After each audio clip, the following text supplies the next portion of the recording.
Good day and welcome to this week's edition of Tourismus Namibia. We've got a full program for you today. Once again, we'll be looking at topics, and under topics we'll have the hydrogen plant of Hydrogène de France, HDF as we would know it here. Then we're looking at the Vernhill Phase 2 solar plant that was launched this week, and then we also have another item from Megatech. They launched their Cube 800. Quite interesting. We're looking at renewable energies. And then on the fourth item, we'll have a quick look at the cheetahs that are on their way to India right now. I suppose they've landed already right now. But anyway, so we'll have a look at that. Under destinations, as part of the Tourist of the Year program, we're looking at Irongo Wild of Journeys Namibia. We spoke to their people on the ground, and the same happened to Etosha King Nihale of Gondwana Collection Namibia up in the north. These are live recordings, so obviously depending on data availability, it's not always easy. And then finally, under To The Point, we're looking at the Artemis program of NASA. Very interesting. I'm looking at the angle of tourism in space, so we'll see how that one goes. Anyway, quite a full program. As you could see earlier, my name is Frank Steffen. I'm the editor of Allgemeine Zeitung, but also responsible for Tourismus Namibia. So up next, we've got topics.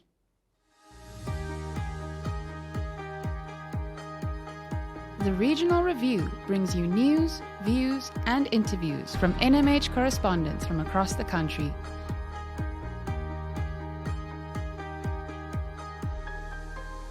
If you would like to feature your brand or campaign on this platform, contact regional@synergy.com.na.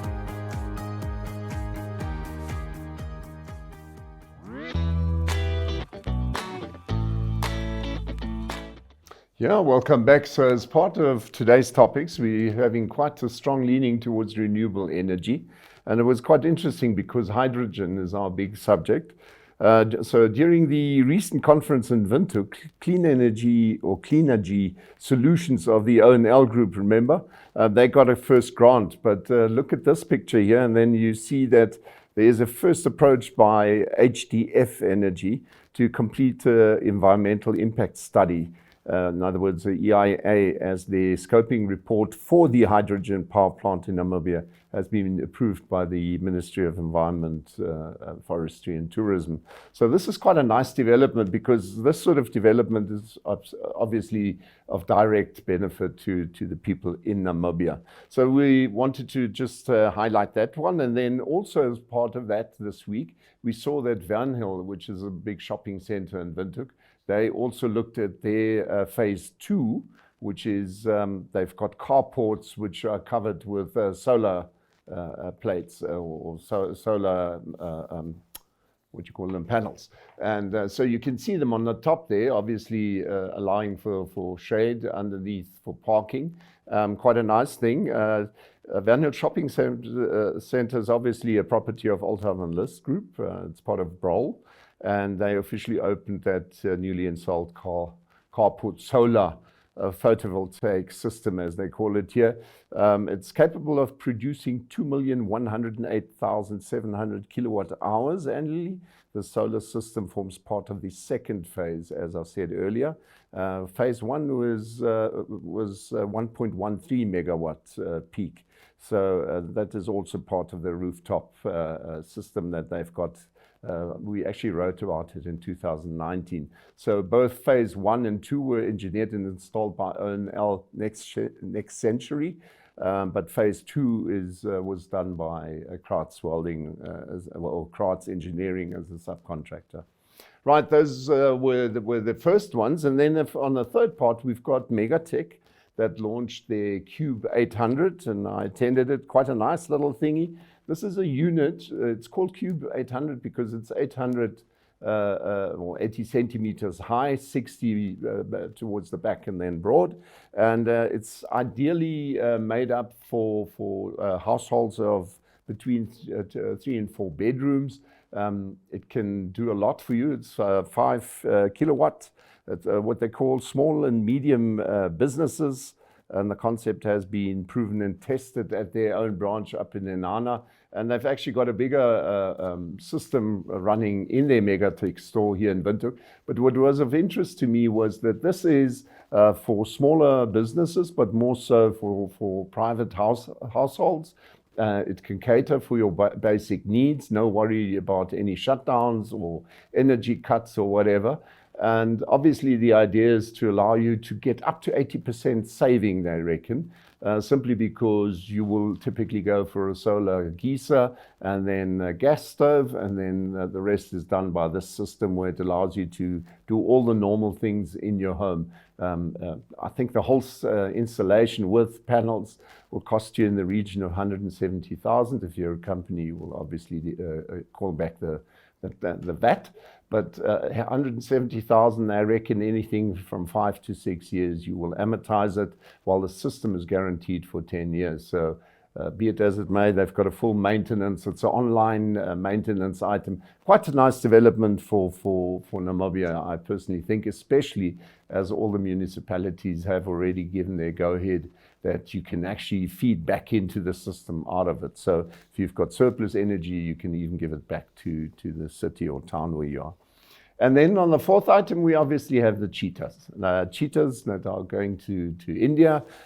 Here's a photo of where they were preparing them for loading. So Namibian media regularly reported about these cheetahs that are destined for India, as I said. And India is hoping to reintroduce cheetahs in their area. They finally left Windhoek yesterday, and I suppose they've already landed for all we know.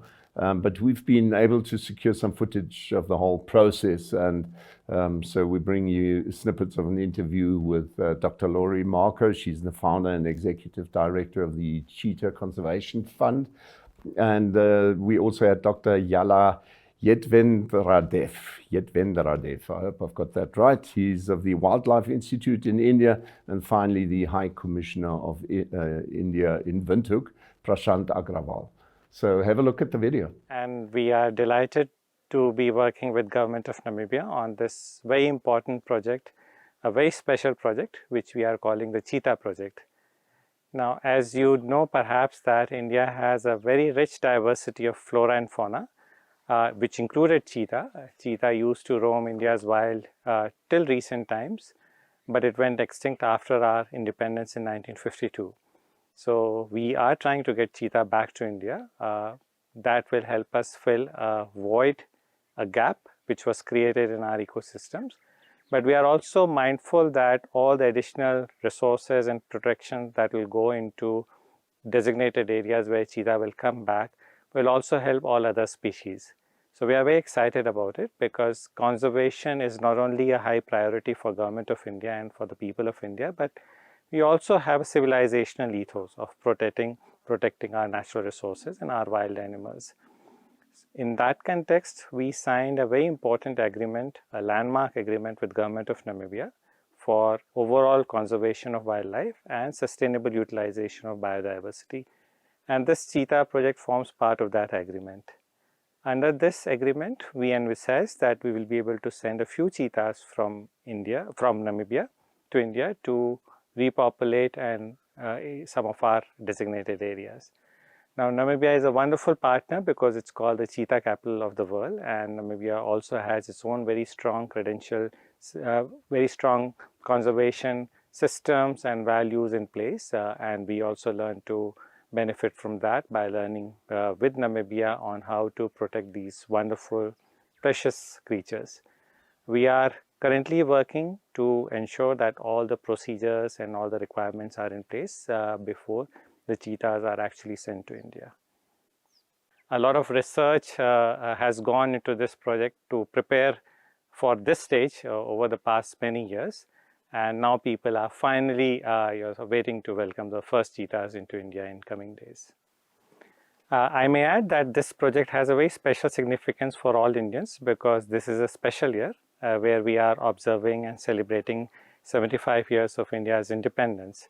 So all Indians are very excited to receive these cheetahs, whom we fondly call as goodwill ambassadors of Namibia, not just to India, but to the entire world. Reintroduction of an animal is not for, as we say, Bambi lovers. It's harsh, it's hard. And we as humans have to be there to guide the animals the best that we possibly can. So identifying the right animals is also a very important thing. And so we've worked with our government of Namibia, and this is a Namibian government to Indian government present gift, relationship working together. And we've been asked to help advise which animals would be the best, which could go into the reintroduction program. So from our standpoint, we're pleased that things might be finally coming together, and we may be able to see some successes, we hope, in the near future. So the animals that we have helped identify are animals that we have been radio collaring for a period of time. And with that, we have to bring them into a quarantine situation. So we've had to bring the animals from the wild in and then hold them. And then with that, they have to go through an entire veterinary check, again, be quarantined for a period of time before they're transported to India. With that, we've had to develop transport boxes, which are officially recognized by the airport airlines, which there are rules along that as well. The veterinarian checks have to come from our Namibian state veterinarian, and then approved, and then go to the Ministry of Environment, Forestry, and Tourism. And then they will process what's called the CITES permit. And that is a permit that gives the legal global permit to go from one country to another. And each one of these cats, although wild, have been tracked for most all of their life. And so they are used to a tracking car, radio receiver, they've got collars on. So they are aware of that, the cheetahs are. And with that, they know Bart and Eli, who have been tracking them most of their lives. So Bart and Eli know a lot about them, and to be able to share that and teach the Indian researchers and forest management staff what it's like to be around cheetahs. Of course, they're not going to eat you like a tiger could or a leopard could. They are shy, and with that, you can work easily with them if you know how to. And so that's a lot of what our job is to be kind of the animal management side. There shouldn't be a lot of medical issues that are needed on this. The main thing is to get the animals comfortable, hunting, and starting to play a role in the ecosystem there. Yeah, the first site where we're planning to take the cheetah is Kuno National Park, and Kuno was prepared for the last 20 years for the reintroduction of the Asiatic lion. And the lions have not yet come to Kuno. The reasons are myriad and many, but it's also an ideal habitat for the cheetah as well. So when you have a habitat which is already restored and ready, people have moved out to give space to lions in an incentivized voluntary relocation program, where the government of India pays about $22,000 per person, adult in the family, to move out of the park. And it's an incentive which most people can't resist. They take this opportunity and go for better livelihood options, join the mainstream society instead of living within forests. So an area of about 750 square kilometers, human-free, has been created, declared as a national park.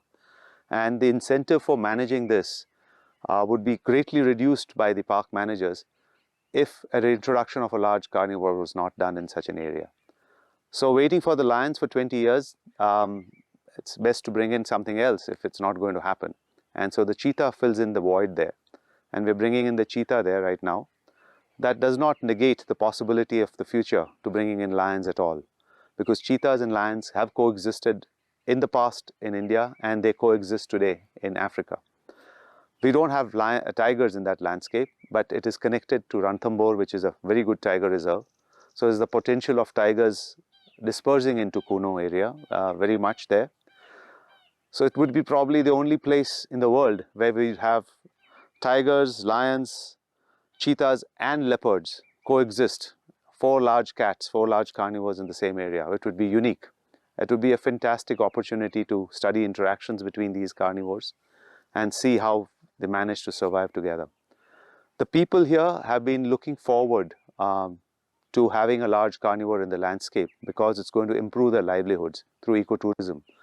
The land prices, since the Project Cheetah has come into being, and it's happening in the sense the Supreme Court has given a go-ahead, have shot up 20 times. So the real estate has gone up, the enthusiasm in the communities living around has gone up, because ecotourism creates a lot of opportunity for jobs related to resorts, tourism related to vehicles which are rented out. We have a very unique system in India where tourists are not allowed to take their own vehicles into the national park, but you have to rent out a four-wheel drive which belongs to the community. So that money goes back to the community. The profits shared at the gate receipts, 40% of them are shared with the buffer zone communities. So a lot of revenue is generated from protected areas, which is shared with communities, and that's the incentive which people love to have, and they're looking forward to that. So the enthusiasm level is very high. The cheetah is made into a mascot called Chintu Cheetah, and the mascot is showed over as a cartoon in schools, and the children know about it. There's a good propaganda to tell the local public that there is not a single recorded historical event of a wild cheetah attack on a human being. So if you want to have a carnivore in your neighborhood, cheetah is one of the best to have around. Yes, of course, cheetah would attack small livestock like goats and sheep, but we have built in a nice compensation package, and the animals would be radio collared. So whenever such an incident happens, the farmer would be paid compensation immediately, and that would sort of reduce negative interactions and repercussions which would result in persecution. So that's the plan we have, and I think it's a win-win situation. Ecosystem restoration, people are happy, the plethora of biodiversity will also be benefited by the cheetah reintroduction.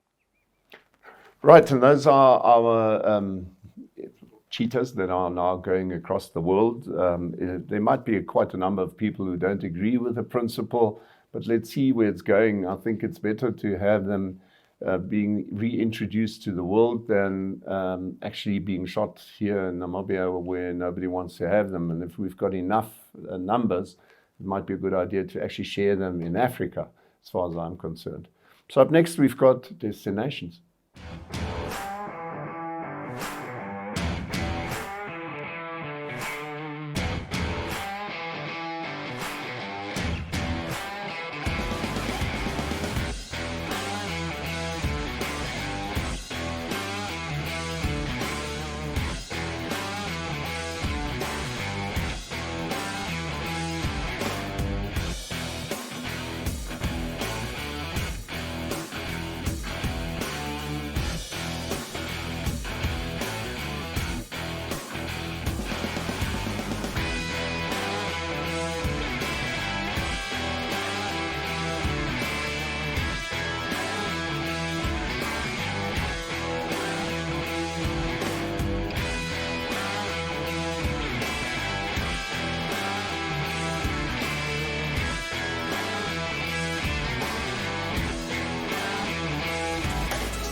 Yeah, welcome back, and destinations it is. And as part of our Tourist of the Year competition, we obviously have our sponsors that we would like to promote under these circumstances. And the first one that we want to have a more proper look at is Irongo Wild.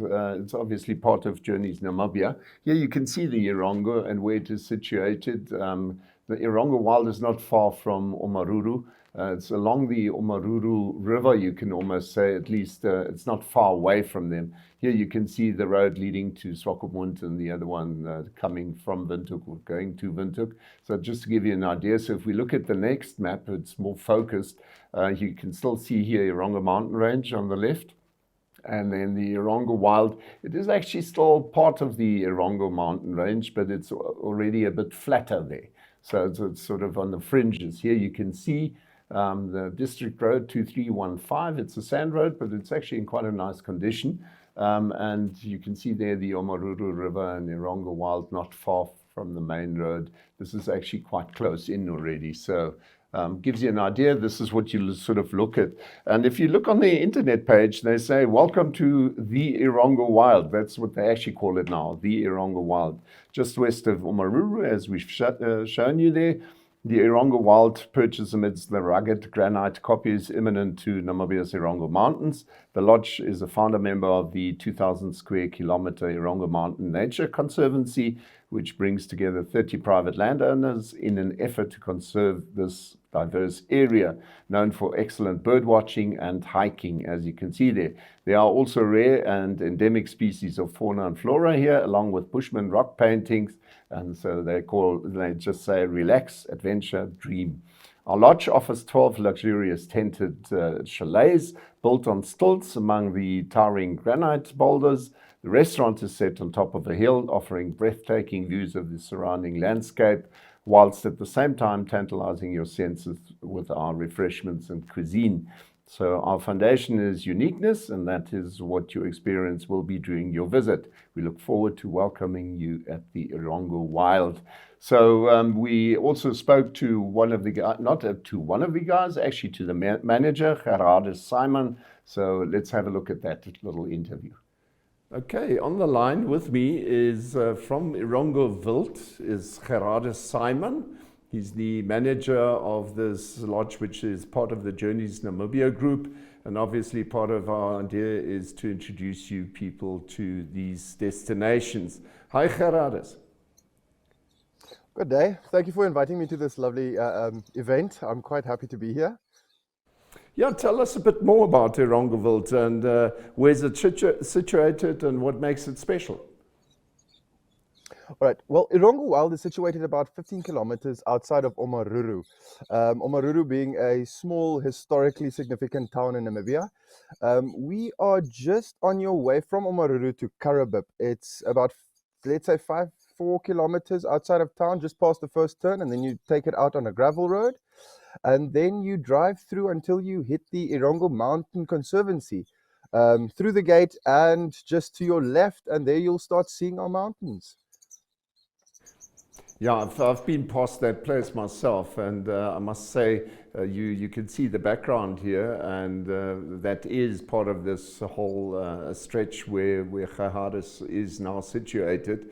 And it's one of the most beautiful places we've got in Namibia, but I always tend to say that wherever I go, simply because I love these places. But tell us more, if you would have to give us a typical profile of the tourist that should not miss you, and you know, to just give us an idea what that makes your establishment special.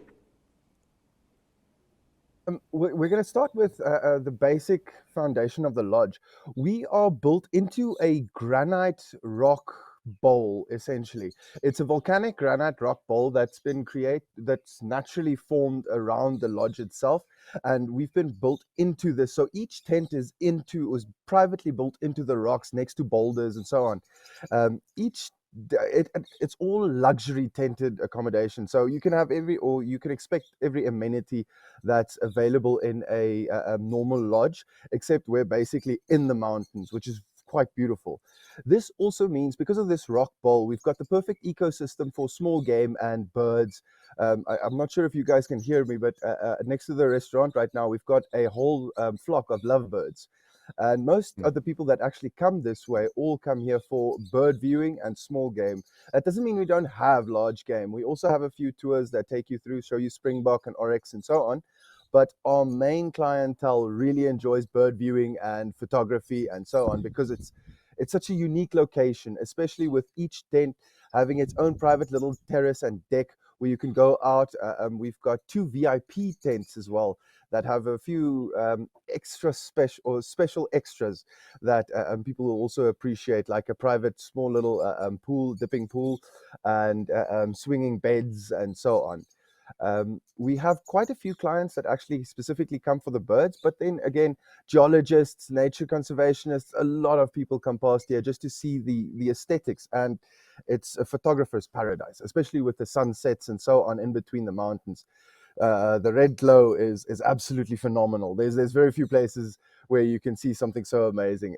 And then again, back to the bird viewers, we also have night owls, and for the small game, we've got a genet that comes and passes the restaurant every now and then, which is also quite a sight.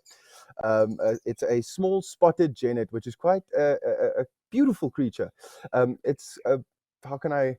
It's basically not a mix, but it looks like half fox, half ring-tailed lemur, and half cat. It's so cute. Then owls and so on. And yeah, it's a nature lover's paradise. Okay, now going deeper into it, I mean, like I said, I've been there before, so I've got an idea of what you're talking of, and it is beautiful. There's no doubts about it. But expand a little more. What are the additional amenities that you offer, game drives, such like? Is there anything more to offer in this lodge of journeys? Of course, we've got quite a few items on offer. The most popular, of course, is the sunrise and sunset walks. Those take you right up onto the granite mountains, and the views are phenomenal. We also have a sun living museum tour. That's more based around the bigger game, where you can see oryx, springbok, and so on. And then you also see the historical heritage of Omaruru and the local area. We have a wine tasting tour that's very, very popular amongst the young ladies. They really appreciate it. We've got two wineries outside of Omaruru, the one being Crystal Kalarai, and then the other one being Irongo Mountain Winery. And both of those offer an amazing tour, with Crystal Kalarai being more of a focus on locally distilled gins, locally distilled even brandies and so on. And then Irongo Mountain Winery is just what it says, the perfect, beautiful, gorgeous winery. And they also take you through the entire winery with the processes and everything. And of course, you get to have a wine tasting. Just a bit more on the sun tour. Explain a bit more about that, because if I remember, you guys have unique rock art in your place, is it not? That's correct. That's actually one of our premier tours. It's called the Paula's Cave Tour. We usually prefer to do that in the evenings because, of course, the sunset. But it's a cave that was discovered, as you might assume, by Paula. And if you go right up to the cave, there's actual rock paintings done by the Sun people in eons past.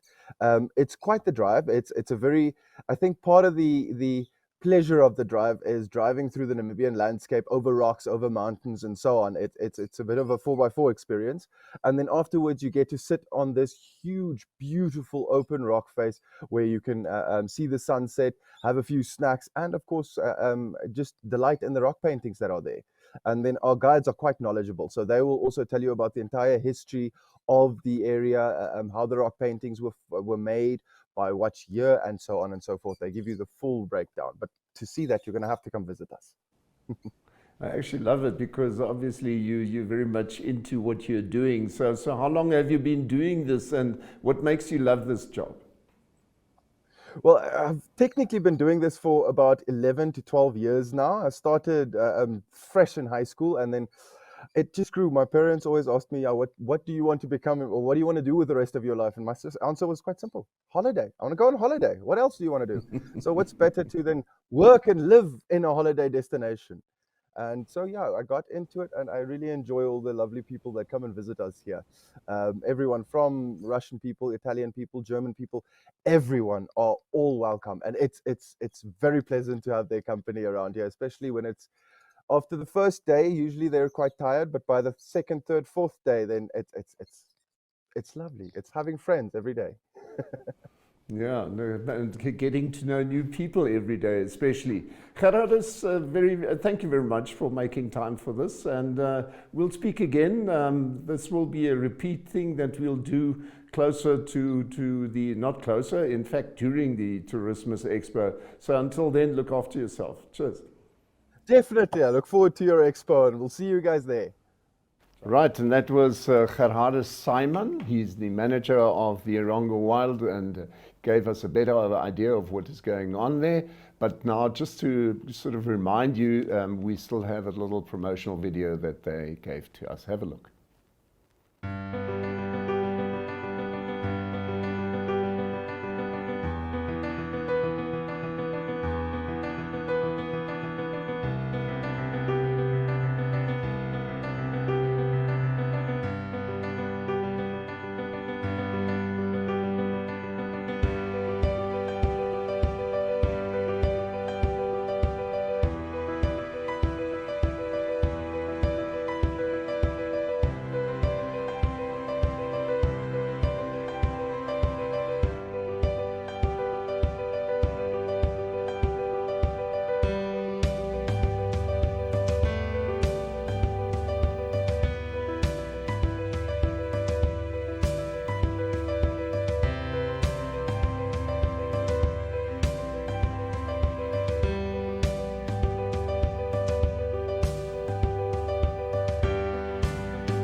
Yeah, and that was the Erongo Wild. So we've focused on that one now. And up next, we will have a look at the Etosha King Nihale. It's a lodge of Gondwana collection, Namibia. As you can see here, going up from Otavi, Tsumeb, right up to the Etosha National Park. There you can see the big pan, obviously. And on the fringes at the Adoni Plains, you've got the Etosha King Nihale Lodge. It's just outside the park, but it actually, if you drive further on, you will still find a water place, which is unique just to them. So here you can see it. It's actually quite a sad picture, this, because this was clearly taken by Google Earth, or NASA for that matter, when we had these huge veld fires up in the north, because clearly this thing is so black. Now, normally you would not see it that way, but I just wanted to give you an idea of, that it is just outside the national park as you go up to Ovamboland towards Umuthia, which is the center of that area. So anyway, here's an aerial view. It gives you a better idea of when it was not burning, so you can get a better idea of just how flat it is, how nice it is, really. Ovamboland is like that. Anyway, so on their internet site, you can read up, it says, strikingly set on the Andoni Plains, 1 square kilometer, 1 kilometer from Etosha National Park's King Nihale Gate is Etosha King Nihale. The lodge effortlessly portrays the shape of an Nguni cattle head with chalets stunningly furrowed to the north and south from the central area like a bull's horns. Upon walking into the reception and curio shop, boma and dining areas, the Oshivambo ethos is intriguingly evident from colors, fabrics, cutlery, chandelier, table engravings with impactful proverbs and other embellishments. So the chalets are spacious and stylishly adorned with a touch of Oshivambo cultural ornaments, and each has its own little plunge pool, as you can see here, allowing guests to behold boundless horizons of the Andoni Plains. And then fit for a king and queen, as they say, as you can see on the photo there as well. The lodge hosts 40 rooms and pays homage to the rich cultural heritage of the area. There is one detail that puts this lodge over the top. It is its private access to a secluded waterhole on Talelo outpost, which is set in the Etosha National Park. This waterhole is reserved for Etosha King Nihale guests, allowing them to immerse themselves in the tranquility of nature and observe the rich diversity of the animal world in this corner of paradise. So that was that, but then we still spoke to Lauren Adriaanse. She's part of the manager couple up there. Have a look. On the line with me is Lauren Adriaanse. She's of Etosha King Nihale. That's obviously part of Gondwana Collection Namibia. Hi, Lauren. Good day. How are you? No, we can't complain either on this side. I suppose I'm not quite as lucky as you being out there where you can really enjoy it. But tell me a bit more about the lodge itself. Etosha King Nihale is a relatively new lodge. Where's it situated, and what makes it special? So King Nihale is situated about 2 kilometers from the northern gate of Etosha. Also named King Nihale Gate. We are 14 to 17 kilometers from Umuthia, which is our closest town in the north. And I think what makes King Nihale so special is the fact that you're about 5 to 10 minutes away from Etosha National Park, where you get to see the northern parts of the park that's not always visited, and you get to enjoy the beauty that the northern parts of Namibia offer to our guests. So I suppose at the end of the day, it's not only a case of people necessarily only looking at the northern part of Etosha Park itself, the national park itself, but also going beyond that to Umuthia and all those places, because there's some really interesting stuff around there, is it not? I believe so. I think with regards to seeing the north, it's a very rare visited area.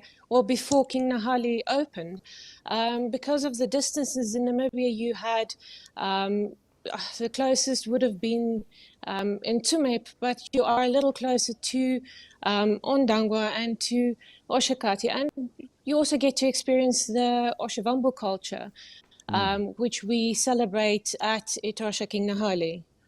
Yeah, and what would be the typical profile of a tourist that comes to your place, or for that matter, who should not miss your place? Quite honestly, I think that any tourist should come and see King Nahali, as you've got such a rich culture that's shared here. I also think that every Namibian should come and see King Nahali, just to experience what our country has to offer in general. Yeah, if you're interested in wildlife, then why not enjoy the luxury of King Nahali, where you get to go into the park, and you can also decide to then either relax at the pool. Each of our rooms has its own pool, so you get to relax with a beautiful sunset at one of our rooms. And tell me a little more. What other offers do you have as a lodge? What do you still offer the visitor as such? King Nahali consists of 40 rooms, and with each and every room, as I said before, there's a private pool. You get to then relax, enjoy the views, the sunsets, and then we also have one of our favorites activities would be our private waterhole. It's about an hour's drive from King Nahali.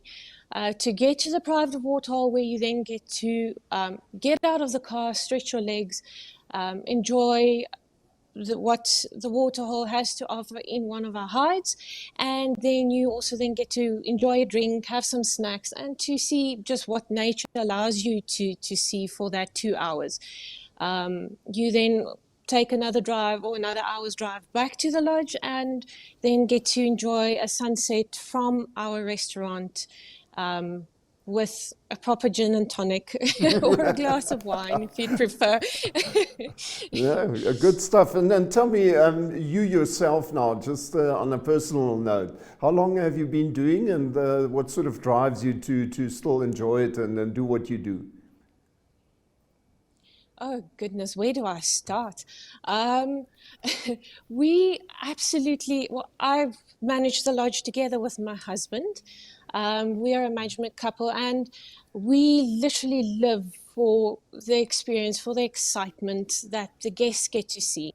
We always say, if you've got a guest that leaves happy, or that comes back from an activity and says, listen, I saw a leopard, or I saw a lion, or they just really, I want to say, freak out about the elephants they saw, then your day is made, or our day is made. It's all about the guest experience. And if you've got a happy guest, it makes your day worthwhile. And it shows you that the effort that you put in always comes back to a guest enjoying their stay with us. Yeah, no, I can truly believe it, and I think with their surroundings such as the one you've got there, I may tell you that since early on already, I always used to drive from Etosha via the north, and so I always made use of King Nahali Gate, so I know the Andoni Plains and so on.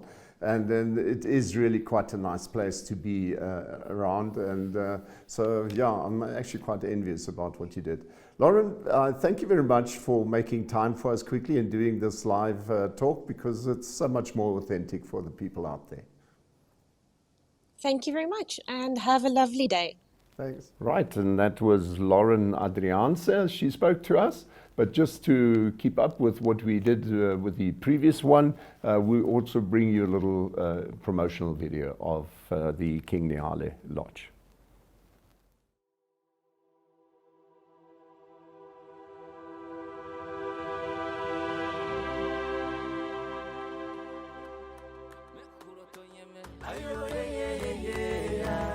Mekuro tonyeme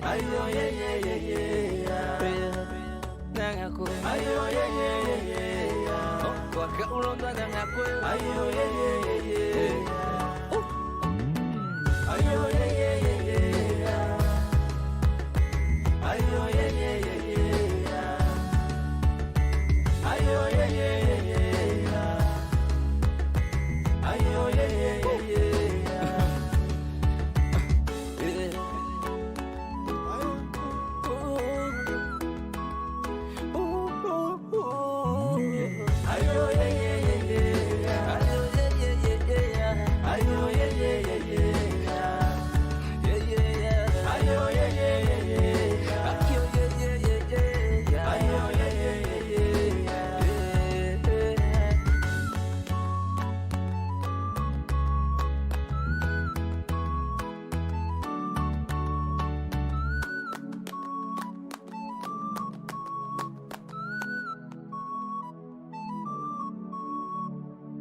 Yeah, and those were our two destinations for this week.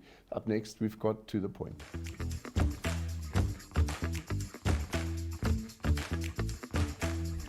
The Noorderlig publication focuses on the central northern regions of Namibia, highlighting the activities that have an impact on locals as well as the role players in economic and social upliftment. The Noorderlig is inserted in the Republican and distributed countrywide. The Noorderlig provides the ideal opportunity to communicate with our readers on what your business has to offer, not just for locals but for tourists and locals visiting the central northern area of Namibia. Providing a wonderful opportunity and platform to enhance your brand, contact republican@synergy.com.na.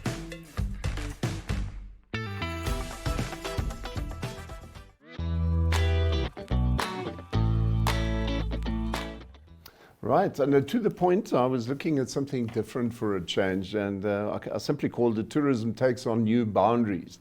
So if you have a look, the brothers Joseph Michel and Jacques Etienne Montgolfier were inventors of the first hot air balloon. Now, if you look at this old picture here, they used the smoke from a fire to blow hot air into a silk bag. The silk bag was attached to a basket, and then the hot air then steadily rose and allowed the balloon to be lighter than air. In 1783, the first passengers in this colorful balloon were a sheep, rooster, and a duck. It climbed to a height of about 6,000 feet and traveled more than 1 mile. So if we consider that these days now, we take for granted that people like Namib Sky's balloon safaris can take us around the Namib Desert in a balloon. And we've spoken about that before on the show, actually promoting them. Okay, so up next, on 17th December 1903, we look at the Wright brothers, who made a history in their Kitty Hawk Flyer with the first powered flight. So Wilbur and Orville had just become the first true aeroplane pilots. And again, these days, we have totally come used to accept that a plane such as the A380, the Airbus, the big Airbus, the largest passenger airliner in the world, takes between 525 and 644 passengers, depending on the configuration around the world. So I looked at the video that shows us what Artemis mission is all about, and started wondering how long it will take humans to really start visiting the universe. I totally get it that the flight is now only scheduled for the 27th September as it has been postponed, but let's face it, it will happen sooner or later. And with the first tourists having paid a visit to, albeit at a huge price now, to space already, I cannot help but wonder what will happen in this type of tourism industry over time. So just to get you thinking about it, I saved this one video from NASA. Have a look. 3, 2, 1, 0. Ignition. Liftoff. Artemis 1 will lift off from Launch Pad 39B at NASA's Kennedy Space Center in Florida with 8.8 million pounds of thrust, provided by the most powerful rocket in the world, our Space Launch System rocket, or SLS. The uncrewed flight will be the first integrated test of SLS, our new Orion spacecraft, and exploration ground systems at Kennedy. Artemis 1 will send Orion beyond the moon, 280,000 miles from Earth, farther than any human spacecraft has ever flown. This is not NASA doing this. This is the United States of America doing this program, the Artemis program, and there are companies all across our country that have a part in it, so there is kind of this wave of excitement being generated just by saying, we're going back to the moon. After the upper stage of the rocket separates from Orion, the upper stage will deploy small satellites over several days to perform science experiments and technology demonstrations. Orion will make its multi-day outbound trip to the moon, propelled by a service module provided by the European Space Agency. Engineers will test Orion's systems on the way to the moon. Then, Orion will fly about 60 miles above the lunar surface, using the moon's gravity and engines on the service module to enter a lunar orbit. After about a month and a total distance of over 1 million miles, Orion will return home, faster and hotter than any spacecraft has before. A primary goal of Artemis 1, ensure Orion safely returns to Earth before we fly with humans. When we do, we'll build our capability for sustainable lunar exploration, preparing us for missions farther into the solar system. Initially, what we'd like to do is start establishing a presence on the moon. So we're going to establish going back there on a regular basis, and then we'll end up setting up Gateway, and we would launch to the Gateway, and from Gateway, land on the surface of the moon. We are there for, weeks, months on end. And there, we're going to be able to test out all the hardware and the habitats and the hatches and the suits and the rovers that'll allow us to prove out those technologies. The moon will lead the way to Mars, and we should be there within the next couple of decades.